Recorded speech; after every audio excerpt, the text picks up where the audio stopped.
Praise the lord. ఈరోజు దేవుని వాగ్దానము. తన దాసుడైన మోషే ద్వారా ఆయన చేసిన శుభ వాగ్దానములలో ఒక్కటైనను తప్పిపోయినది కాదు. రాజుల మొదటి గ్రంథము 8వ అధ్యాయం 56వ వచనం. ఈ వాక్యం ద్వారా మనం తెలుసుకోవాల్సిన విషయం ఏంటంటే, మన దేవునికి ఉన్న గొప్ప లక్షణాలలో ఒకటేంటో తెలుసా? వాగ్దానాలు చేసి వాటిని నెరవేర్చడం. మొదటి నుంచి తన భక్తులతో చేసిన ప్రతి వాగ్దానాన్ని నెరవేరుస్తూ వచ్చారు. దేవుని మందిరంలో మోకాళ్ళుని అక్కడున్న ప్రజలందరితో సొలొమోను చెప్తున్న మాటిది. మోషేకి ఇచ్చిన వాగ్దానాలలో దేనిని కూడా తప్పిపోలేదని చెప్తున్నారు. అవును, వాగ్దానము చేసినవాడు నమ్మదగినవాడు. నీ జీవితంలో కూడా దేవుడు ఎన్నో వాగ్దానాలు చేసుండొచ్చు.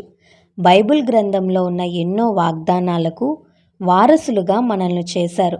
వాటన్నిటినీ స్వాతంత్రించుకోవడానికి మనల్ని అర్హులుగా చేశారు. మరి ఆయన వాగ్దానాలను నీవు నమ్ముతున్నావా? వాగ్దానాలను విశ్వాసంతో తీసుకోగలుగుతున్నావా? కొన్నిసార్లు సమస్యలు ఎదురైనప్పుడు చాలా నిరాశపడిపోతాం. దేవుని దగ్గరకు మనం వస్తే, ఆయన వాగ్దానాలను మనం నమ్మితే ఖచ్చితంగా తన వాగ్దానాలు నెరవేరుస్తాడు.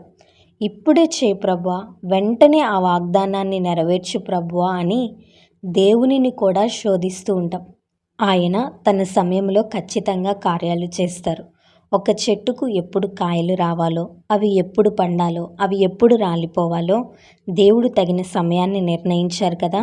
అందుకే తగిన సమయమందు మిమ్మును హెచ్చించినట్లు ఆయన బలిష్టమైన చేతి కింద దీన మనస్కులయుండుడని పేతురు రాసిన మొదటి పత్రికలో మనం చూస్తాం. నీవు దీన మనస్సుతో, ఓర్పుతో, సహనముతో దేవుని కార్యాల కొరకు కనిపెట్టడం నేర్చుకో.